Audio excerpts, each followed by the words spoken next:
Kailash Kund road और स्योजधार road जो इस समय भद्रवा में, अगर आप बात करें भद्रवा कैलाश कुंड की, तो इस समय एक चिंता का विषय बना हुआ है। कुछ लोग भद्रवा के वासी चाहते हैं कि स्योज की बात करें हम या कैलाश कुंड की बात करें। हम दोनों दोनों रोडों के ऊपर बात करेंगे। कुछ लोग चाहते हैं कि रोड बननी चाहिए और कुछ रोड लोग चाहते हैं कि नहीं बननी चाहिए। कुछ जो राजनेता हैं, कुछ अलग अलग दल हैं, वो चाहते हैं बने और कुछ दल उसका विरोध कर रहे हैं। आइए इसी के ऊपर आज हम बात करेंगे डॉक्टर हरीश चंद्र दत्त जी से, जो इकोलॉजिस्ट हैं जम्मू यूनिवर्सिटी में। इनसे जानने की कोशिश करेंगे कि आखिर कितना प्रभाव पर्यावरण पे पड़ेगा, सेउज की बात करें या कैलाश कुंड की बात करें, कि पर्यावरण पे कितना प्रभाव पड़ेगा। क्योंकि इनसे बेहतर मुझे नहीं लगता कि कोई और जानता होगा। इसीलिए आज हम इनके पास आए हैं, खास बातचीत इनके साथ करेंगे कैलाश कुंड और सेउज धार रोड के बारे में। सर, स्वागत है आपका हमारे चैनल में। शुक्रिया शुक्रिया कोतवाल साहब। दत्त साहब, पिछले साल जब भी यानी कि पहले इस रोड की जब भी बात हुई, तो आपने भी बैकडोर इस पे काफी काम किया। आपने भी यहाँ से जितनी भी सर्वे वगैरह जो भी थी एनजीटी के लिए, तो आपने भी काफी काम किया है। क्या कहना है आपका? सबसे पहला सवाल मेरा, रोड बनना चाहिए या नहीं बनना चाहिए? एज इकोलॉजिस्ट मैं इस रीजन में पिछले 20 साल से काम कर रहा हूँ और मेरा नेटिव प्लेस भी है, एक दिल से लगाव भी है और मेरा सब्जेक्ट भी है। इस रीजन में काम करते करते मुझे ये समझ में तो आ गया कि इस रीजन में कुछ ऐसी स्पीशीज हैं, चाहे वो पौधे हों, बड़े बड़े पेड़ हों या जानवर हों, जो हमें डिस्ट्रिक्ट डोडा में कहीं और नहीं मिलते। ये एक अल्पाइन जोन है, जो अल्पाइन, इसका अल्टीट्यूड हमारे डिस्ट्रिक्ट डोडा में कहीं और नहीं मिलता और इसमें कुछ बहुत खास किस्म के जानवर, बहुत खास किस्म के पेड़ पौधे पाए जाते हैं। भद्रवा से अगर हमें कैलाश जाना होता है तो यात्रा जनरली 2 दिन लेती है। एक दिन में भी हम वहाँ पहुँच सकते हैं और छतरगला से जो रास्ता है वहाँ पे तो 5 घंटे में मैं आराम से पहुँच जाता हूँ। अपना पूरा सामान लेके, पूरे इक्विपमेंट लेके 5 घंटे मेरे लिए सफिशिएंट है वहां तक पहुंचने में। अगर मैं वहां तक 5 घंटे में जाता हूँ एज एन इकोलॉजिस्ट, मैं काम के लिए जा रहा हूँ।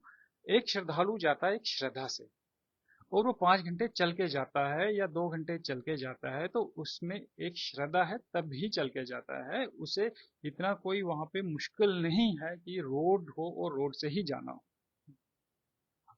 अगर रोड बनती है तो वहाँ की इकोलॉजी डिस्टर्ब होगी, नष्ट हो जाएगी। आने वाले समय में लोगों के लिए बहुत दिक्कतें पैदा हो सकती हैं, फ्लैश फ्लड्स आएंगे। दत्त साहब, आपसे विनती करता हूँ, आप सरल भाषा में बताने की कोशिश करें, यानी कि अंग्रेजी का ज्यादा इस्तेमाल ना करें। क्योंकि भद्रवा के हमारे पुराने जो लोग हैं या बहुत सारे और भी लोग हैं जिनको जो टिपिकल आप इस्तेमाल करते हैं यानी कि शब्द, तो उनकी समझ उनकी कम आएगी। तो आप जितना हो सके आसान शब्दों का इस्तेमाल करें ताकि सबकी समझ में आपकी बात आए। जी जी, मैं थोड़ी सरल भाषा में। सरल भाषा का उपयोग करने की कोशिश करता हूँ। अ, उस रीजन में पहले भी कहते हैं बाढ़ आया था और भद्रवा में बहुत सारा लोगों को नुकसान हुआ। बिल्कुल। 97-98 में भी एक बाढ़ आया, बिल्कुल। बहुत ज्यादा नुकसान नहीं हुआ लेकिन नुकसान हुआ जो हमने खुद भी देखा। और 1925 में जहां तक मैं 1925 जानता हूँ। 1925 में जो पहले आया था वो बहुत बड़ा फ्लड था। इन फ्लड्स की फ्रीक्वेंसी बहुत देर देर से फ्लड आते थे, मतलब कि बहुत जल्दी फ्लड्स नहीं आते थे। अगर एक्टिविटीज वहां पे होती हैं, अगर रोड कंस्ट्रक्शन होता है, इनफ्लक्स ज्यादा, लोगों का आना जाना ज्यादा हो जाता है, तो हैबिटेट डिस्टर्ब होगा, वहाँ के जो लोकेलिटी है वो डिस्टर्ब होगी और सॉइल लूज हो जाएगी। इस तरह से अगर फ्लड्स आते हैं तो फ्लड्स की एक तो फ्रीक्वेंसी बढ़ेगी, वो बार बार फ्लड्स आएंगे और बहुत बहुत मिट्टी के साथ फ्लड्स आएंगे। उसके कारण बहुत सारी हैबिटेट डिस्टर्ब होगी, नीचे लोगों के लिए मुश्किलें, प्रॉब्लम क्रिएट हो सकती हैं, मुश्किलें आ सकती हैं। सिंपल एग्जांपल में देखूं जिससे लोग समझ पाएंगे इस चीज को, लोग आम आदमी समझ पाएगा कि केदारनाथ में क्या हुआ। वहां पे फ्लड आया, बहुत नुकसान हुआ। अभी रिसेंटली उत्तराखंड में ग्लेशियर मेल्ट हुआ और ग्लेशियर उसमें बड़े सारे लोग आए। ऐसा कुछ ना हो इसलिए हमको वहाँ के हर जगह की इकोलॉजी को मेंटेन करने की जरूरत है। प्रकृति ने इकोलॉजी को मेंटेन करके रखा हुआ, इकोसिस्टम्स मेंटेन है और उससे हर किसी को फायदा होता है, ह्यूमन को भी, हम लोगों को भी उससे फायदा होता है। अगर हमने ही छेड़खानी शुरू कर दी नेचर के साथ तो आने वाले समय में ये मान के चलिए कि सबसे पहले दुनिया से कोई जाएगा तो इंसान ही जाएगा, क्योंकि इंसान डिपेंडेंट है हर एक स्पीशी पे, वो स्पीशीज हम पे डिपेंडेंट नहीं है। हम उन स्पीशीज को अगर डिस्टर्ब करते हैं तो पहले हम लोगों को ही नुकसान होने वाला है। यानी कि अगर सेव्स में भी आप सेव्स की भी बात कर रहे जी हैं, ये नहीं कि कैलाश की। जी अभी खास मुद्दा ये है, जिन जो लोग इस आंदोलन को छेड़ रहे हैं वो कहते हैं कि हमें कैलाश में रोड नहीं चाहिए, डीपीआर से कैलाश का नाम हटा दीजिए, बाकी सेव्स से हमें कोई लेना देना नहीं है। तो मेरा हमेशा ये प्रयास रहता, मैं इसीलिए आपके पास आया ताकि हमें पता चले कि सिर्फ कैलाश ही नहीं, क्योंकि जितना मैं थोड़ी सी समझ रखता हूँ तो मुझे लगता है कि अगर कैलाश में रोड जाती तो स्यूज में जाने से, अगर स्यूज जाती तो कैलाश जाने में क्या दिक्कत है फिर। नहीं यानी कि अगर स्यूज में जा रही है तो मुझे लगता है कि उससे भी बहुत ज्यादा नुकसान जो है वो हमें उठाना पड़ेगा। बिल्कुल बिल्कुल बिल्कुल, आपने बहुत बहुत बहुत सही बोला कि बहुत जी। नुकसान होने वाला है। क्योंकि आज आके अगर हम देखें तो जंगलात बचे कितने हैं, हम्म, फॉरेस्ट बचा कितना है। यही एक बेल्ट है जी। जो हंगा से शुरू होती है और श्रेखी तक है। आप थोड़ा वो मुझे दिखा जी नहीं रहे जी, थे, आप मैं दिखा देंगे। दिखा रहा था, मैं जी इन इमेजेस पे काम कर रहा हूँ, मैं इन पे जी सैटेलाइट इमेजेस पे काम कर रहा हूँ। ये फॉरेस्ट है, जी ये आप देख रहे हैं, ये भद्रवा है यहाँ पे, ये मैं जी। आपको दिखा रहा हूँ, ये भद्रवा है जो जो लोकल जहाँ पे लोग रहते हैं, मेन टाउन है, ये फॉरेस्ट है। जी और यहाँ पे मैं आपको दिखा रहा हूँ, ये सियोज है, इतना सा सियोज है, ये देवसिंह है, ये वाला, ठीक ठीक। ये सियोज है। अगर रोड यहाँ से कंस्ट्रक्ट होती है मुठोला से तो फॉरेस्ट को चीर के यहाँ तक आएगी।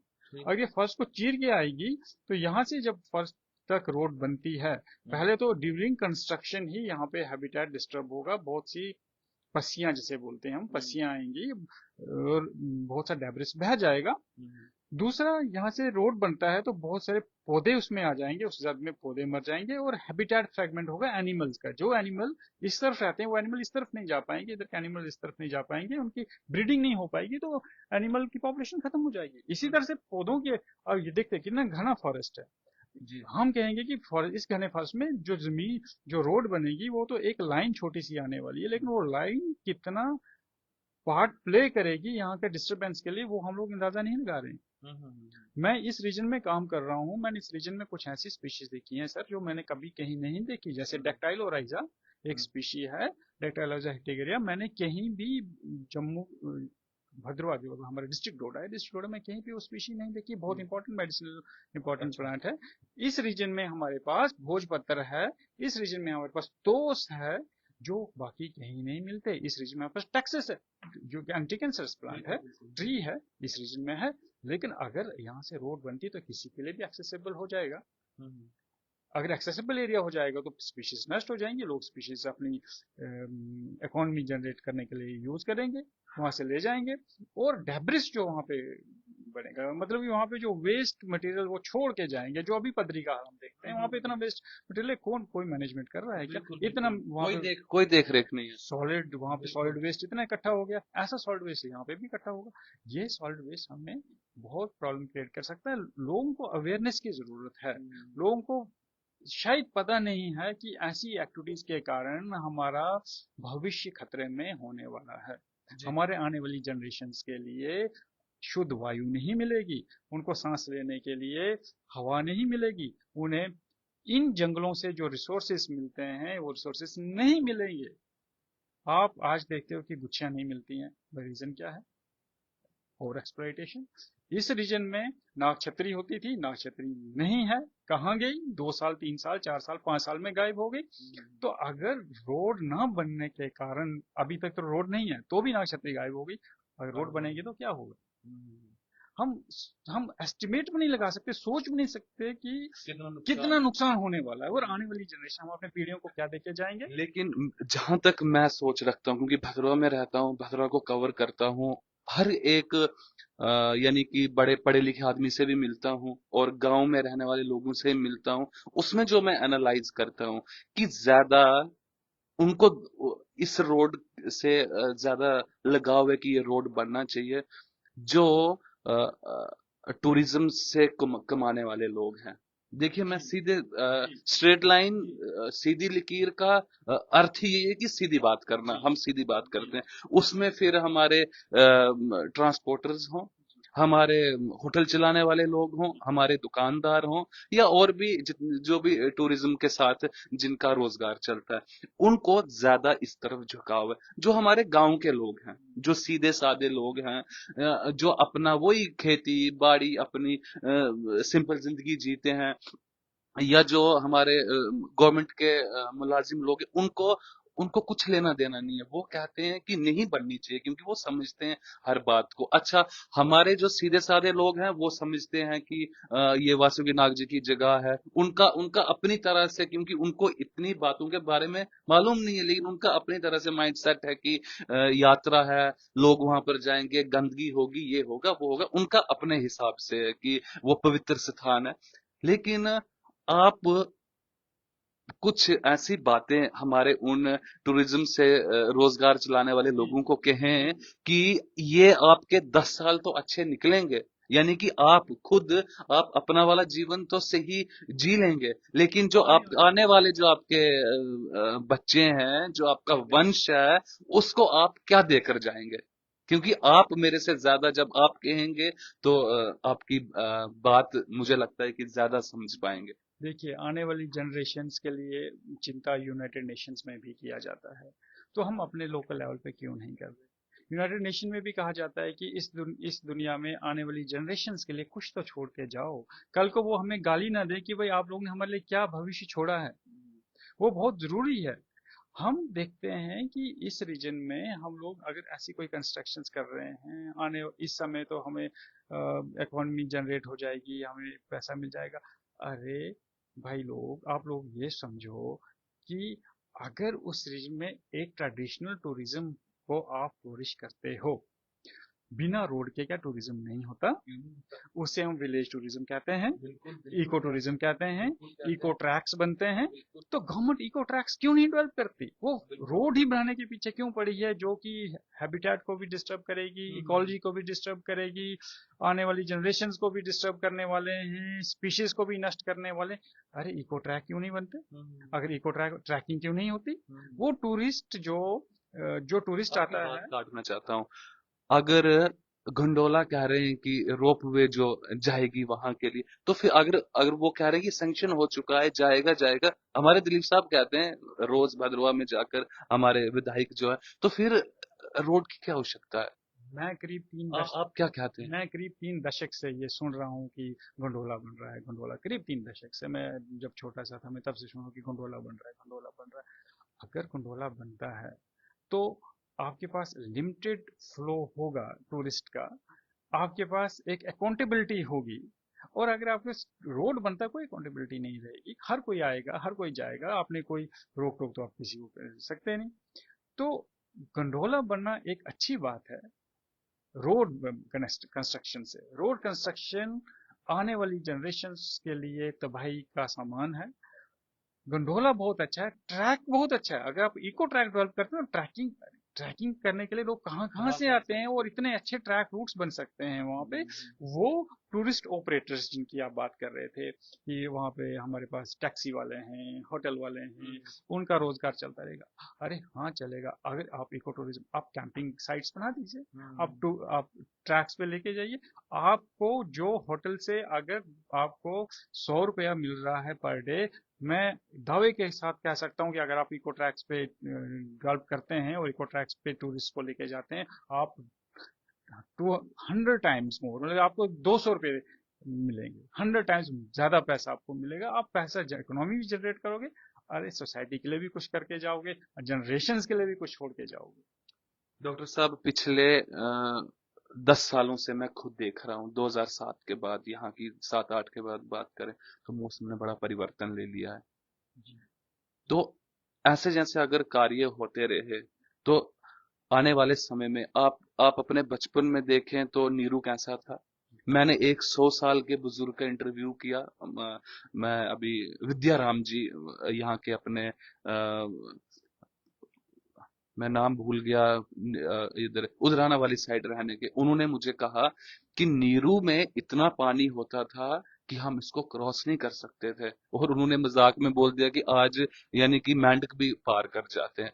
तो अगर ये ऐसे जैसे काम हुए तो फिर पानी के ऊपर कितना, क्योंकि पानी के बिना तो इंसान कुछ भी नहीं है, तो कहाँ से भद्रवा के।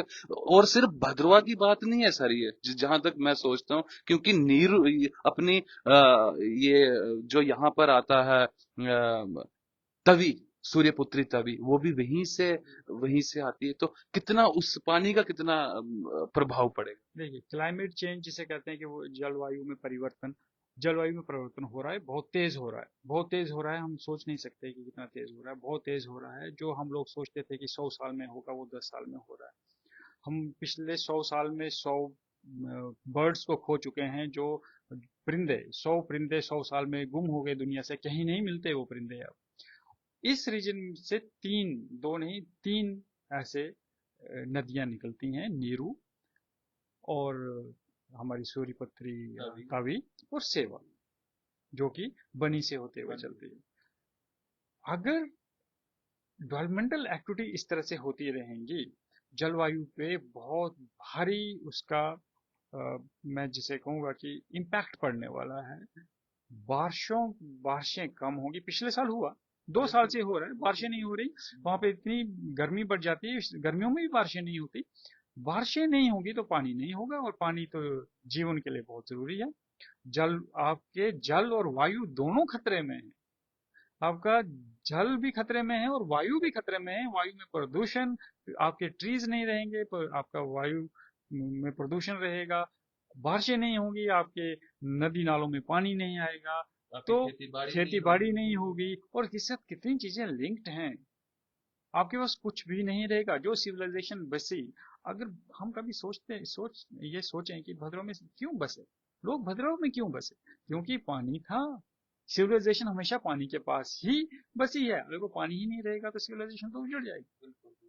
तो हमारी जनरेशन शायद आराम से जी ले, हमारे आने वाली जनरेशन आराम से नहीं जिएगी। वो दिन दूर नहीं कि हमारी आने वाली जनरेशन हमको कोसे, हमारी आने वाली जनरेशन हमको कोसेगी कि आप लोगों ने हमारे साथ क्यों खिलवाड़ किया।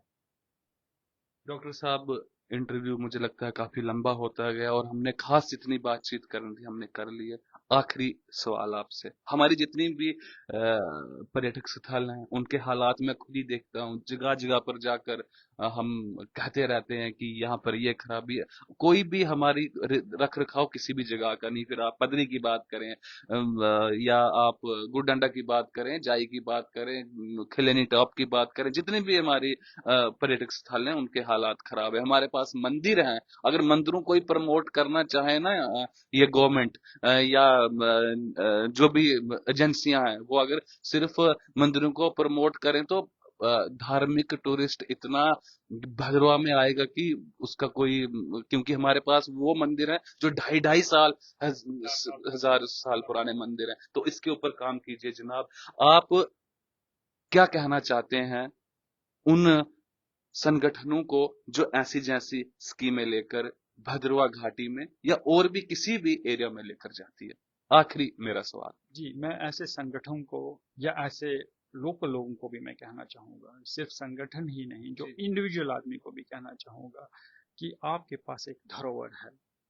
जो धरोहर आपके पुरखों ने आपके लिए संजो के रखी है, जोड़ के रखी है, कई हजार सालों से कैलाश यात्रा चलती है, कई हजार सालों से चलती है। हम ऐसी धरोहर को क्यों छोड़ रहे हैं? हम क्यों नहीं समझते कि ये पेड़ है, मेरे आंगन में उग रहा है, ये पेड़ मेरा है। ये जंगल में एक परिंदा उड़ रहा है, ये परिंदा मेरा है। जब हमें ये भावना होगी कि ये मेरा है और मैंने इसको बचाना है, इसके कारण मेरा जीवन है, इसके ही मेरे कारण ये नहीं है, इसके कारण मैं हूँ, तो तब जाके हम एक सस्टेनेबल डेवलपमेंट कर पाएंगे। जो हम डेवलपमेंट कर रहे हैं ना भाई साहब, ये सारी डेवलपमेंट है और कुछ नहीं, ये एक डेवलपमेंट है। हम सस्टेनेबल डेवलपमेंट नहीं कर रहे जो मैंडेट यूनाइटेड नेशन का है। तो हमें सस्टेनेबल डेवलपमेंट की तरफ जाना चाहिए, हमें अपनी धरोहर को संभाल के रखना चाहिए, हमें अपने ट्रेडिशंस को, कल्चर को संभाल के रखना चाहिए। वही हमें रास्ता बताएगा कि आने वाली जनरेशन्स के लिए हम क्या छोड़ के जाएं, हम आने वाली जनरेशन्स के लिए एक अच्छा भविष्य छोड़ के जाएं। ये हमको हमेशा कल्पना करनी चाहिए। बहुत बहुत धन्यवाद। ये थे डॉक्टर हरीश चंद्र दत्त, जो इकोलॉजिस्ट हैं जम्मू यूनिवर्सिटी में। हमने इनसे इसलिए बातचीत की ताकि आप बड़े अच्छे से समझ पाएं कि सिर्फ कैलाश कुंड रोड की ही बात नहीं है, बात सेउज धार की भी है। अगर सेउज में भी रोड जाता है तो उससे भी हमारे वातावरण को, हमारे हमारे वासियों को, और हमारे सिर्फ भद्रवा को ही नहीं, पूरे पूरे खित्ते की अगर बात करें, जम्मू खित्ते की, सबको नुकसान होगा। क्योंकि पानी का स्तोत्र एकमात्र कैलाश कुंड और सेउजधार, ये वहीं से हर जगह के लिए पानी जाता है। तो इसके लिए आपने ध्यान देना है। और मेरा कहना नहीं है, डॉक्टर साहब ने कहा और बड़े सारे लोग भी कह रहे हैं कि इससे हमें बहुत सारा नुकसान पहुंचने वाला है। अगर टूरिज्म को बढ़ावा ही देना है तो आप कृपया करके गुरडंडा में वॉशरूम बनवाएं। आप कृपया करके अपना जो पदरी में आपने पदरी को नोच दिया है, बीच में पदरी के वहां पर 2 4 5 बिल्डिंगें बनाई है, ऐसा लगता है कि किसी के चेहरे को आपने नोच दिया। अगर उसको नोचा है तो थोड़ा सा वहां पर कुछ मरहम पट्टी उसको लगाएं। जो वहां पर 4 बिल्डिंगें आपने बनाई हैं उनको आप थोड़ा सा डेवलप करें। आप हालात देखें, खलेनी टॉप की हालात देखें आप। ट्री हाउस वहां पर आपने 2 साल उसको, उसका बड़ा प्रचार किया, और आज ट्री हाउस के अंदर जाने वाली सीढ़ियां पूरी की पूरी टूटी हुई हैं। और आप बात करते हैं सेउजधार की, सेउजधार में रोड लेने की।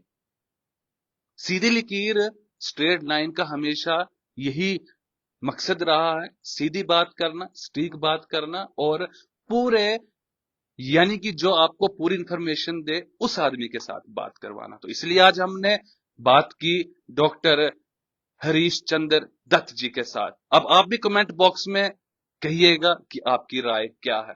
बने रहिए हमारे साथ, तब तक के लिए नमस्कार।